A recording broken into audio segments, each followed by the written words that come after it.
Session 7. We're going to talk about hybrid systems. Has nothing to do with clean air. It's a category that we created out of the thin air to describe those unique situations where there's not a pure open system, or as Kathleen from Ireland demonstrated, it's not really deregulation. It's an open system deregulating the closed system, but with some pretty significant regulation, if that makes any sense.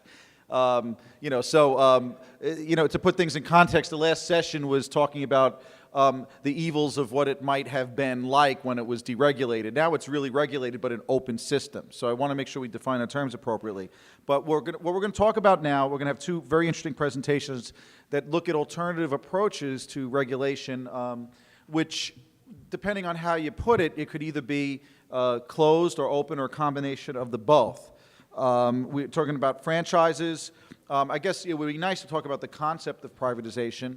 My crazy idea is that at one day, with all due respect to my regulator brothers and sisters, that is it possible that certain functions of taxi commissions can or should be privatized? Just food for thought. Ooh. Other innovative approaches to permitting and regulation. I'm pleased to welcome two regulators that are going to talk about their unique system. First, I'd like to welcome up, come on up, I'll introduce you, Naomi Nightingale, who is the Director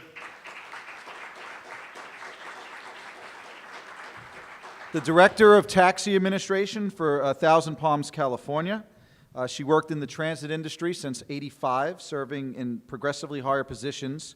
Then she came to work at Sunline Transit Agency in 2006. She's currently the Director of Administration. In '07, her responsibilities were extended to include taxi administration, among other things. And under the direction of her General Manager, Michael Oglesby, and along with a regulatory staff of 4 members, she transitioned the Coachella Valley's taxi industry from 22 independent cab companies and 247 vehicles to the existing franchise structure consisting of 4 franchises operating a total of 180 cabs. And also joining her is Michael Jones, Taxi Administration Supervisor, also working with Sunline. And before he actually joined taxis, very unique history, he was with QS Communications for 27 years. And I will quote from his bio, which is another, this may top Blair's bio. Any opportunity given, I have hit the ground running. Taxi has been my greatest challenge to date.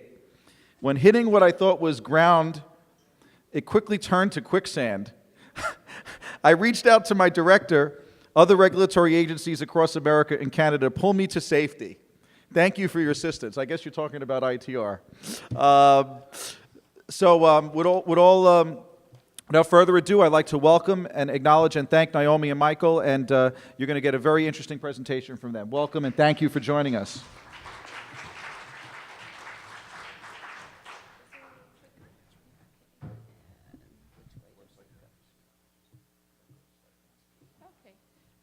Good afternoon. Okay, I'll tell you guys, I used to be a teacher, so you got to do better than that. So I'll try again. Good afternoon. Good afternoon. Hey, there you go. Well, I'm still a teacher. I'll tell you a little bit about Sunline Transit Agency, which is a joint powers authority, and Sunline Regulatory Administration is an entity, a part of that joint powers authority. We have approximately 11,120 square miles in the Coachella Valley. Most of you would be familiar with Palm Springs, which is just one of the cities in Coachella Valley. We have a 10-member board. That's 9 of the cities in the Coachella Valley and the Riverside County. We have a population of about 400,000 plus. And in that territory, 180 taxi cabs currently serve that area. Oops. The starting point, which I will begin with you today, is when we had a study in April 2007 by Dr. Ray Mundy that the agency commissioned to do a taxi cab study. At that time, we had 22 cab companies, 247 vehicles on the road, approximately 46,000 rides in the valley and 300 taxicab drivers. It was a cumbersome, dysfunctional situation. The taxicab companies at that time were sort of no standard, no particular color, no dress code. Signage was any way they wanted to put it on the cab. As a result of the study, Dr. Mundy recommended that we did not issue any new taxicab permits, that we enforce the vehicle age limit of no more than 7 model years, that each taxicab owner or operator would have to have a minimum of 5 vehicles owned by the taxicab company, and that we would require operating business address and a 24/7 dispatching from the facility. We had taxicab operators dispatching vehicles from their cell phone. We had them with no brick and mortar dispatch facility, pretty much no standards.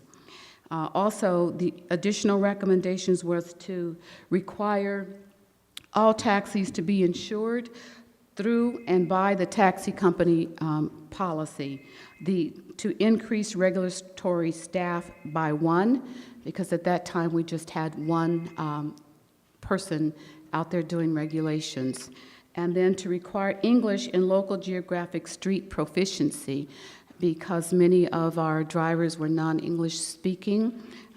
They weren't aware of the geographical areas or how to get from any point in the Coachella Valley, which, as you can imagine, was just a nightmare for our tourists and our residential population using the taxicab services.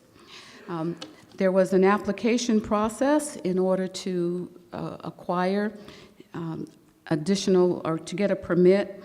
The approval of new applications and permits were conditioned in the new process.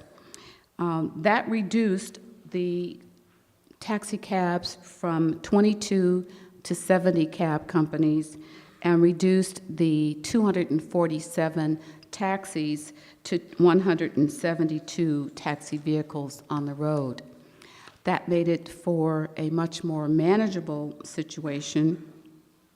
We also changed the ordinance to allow the transfer of taxi assets in 2008. That came about because we did have what I guess we could describe as a closed system, because with that application process in 2007, we said that if a company did not already have a permit by April of 2007, they wouldn't be able to participate in the application process for the revised permit process and eligibility to operate a taxicab company in the Coachella Valley. In 2008, we had a new venture into the market where a company from the outside wanted to come into the Coachella Valley and operate a taxicab business. Our board initially said no. Some of our taxicab owner-operators protested. They lobbied the board to be able to transfer their assets. We're not a medallion system, so we didn't use the words of sell and buy. But the board finally acquiesced and modified the ordinance to allow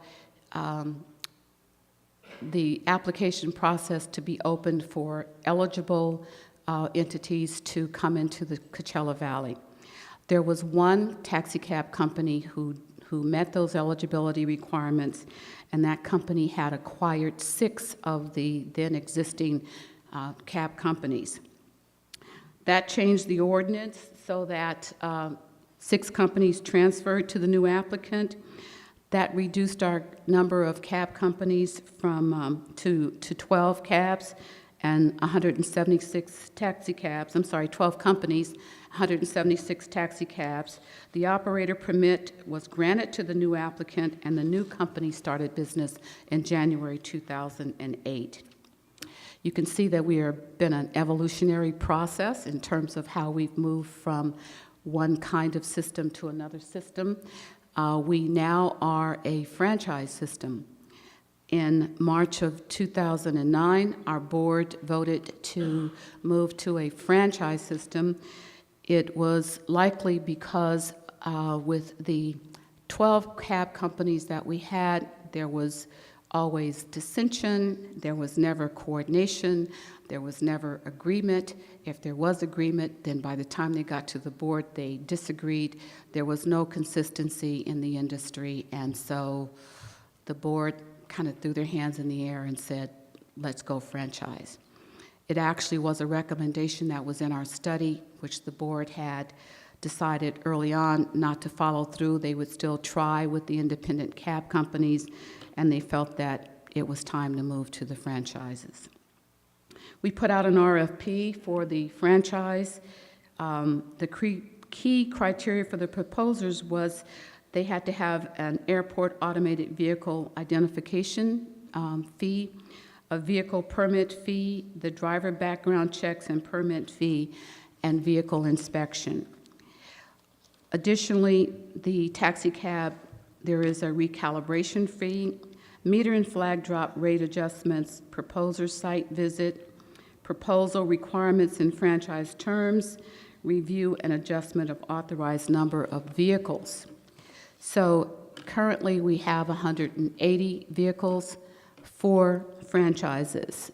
Well, actually we've had one franchise that has left the industry as of August the 31st. Michael's going to talk to you a little bit more about the startup standards, and we'll talk to you more with whatever questions you have. Michael?